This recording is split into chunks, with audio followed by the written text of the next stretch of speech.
those who don't know what A Course in Miracles is, what would you say, like shortly? Well, it was channeled about 50 years ago by a couple of professors from Columbia University, which is a big university in the United States. It's in New York City. And in this particular department, it was a psychology, medical psychology department. All the professors, you know, the whole team, there was a lot of aggressive politics. There was a lot of infighting. And one day, the head of the department throws his hands in the air and he says, there has got to be a better way. There's got to be a better way than the way we're doing this.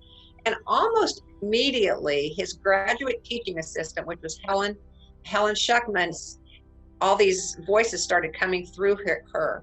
And it said, this is the better way. And, you know, this kind of freaked him out. I mean, these are scientists, these are professors at a major university, and Helen Schuckman's getting these voices, but they kept continuing. This is the better way. This is the better way. And so it literally, they spent, I think it was 7 years.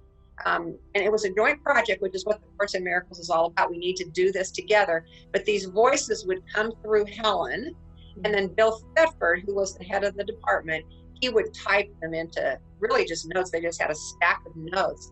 And after 7 years, they Xerox off copies of them, like 200 copies, and sent them off to people they thought might be interested. And of course, it just grew from there. Eventually, it was published in a hard paper book, and it's been published all over the world. It's been very popular. But the thing about A Course in Miracles, and I feel like this was my assignment, if you go to any spiritual gathering and you ask how many people have A Course in Miracles, well, 97% of people raise their hands. They've heard of A Course in Miracles. They have a copy. But then you ask the follow-up question, how many have actually read it and done the lessons? And all but a few hands will go down.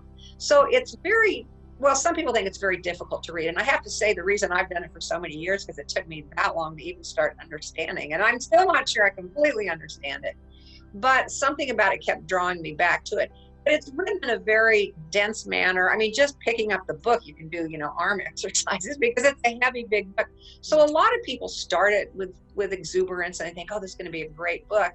But then they give up because it's difficult to understand. And so my assignment really was, in fact, at one point I was going to call it A Course in Miracles, the fun version, because I tried to make it a little bit more fun, because I think if something's going to be sustainable, and we want this practice to be sustainable, it helps if it's fun, if we don't look at it as a grim duty that we have to do, if we actually look forward to it. So I wrote it in a way that uses a lot of pop culture references, that makes it easy to understand what they're trying to say. And as the Course itself says all the time, these principles are not difficult. They're just very different than the way we've been doing the world.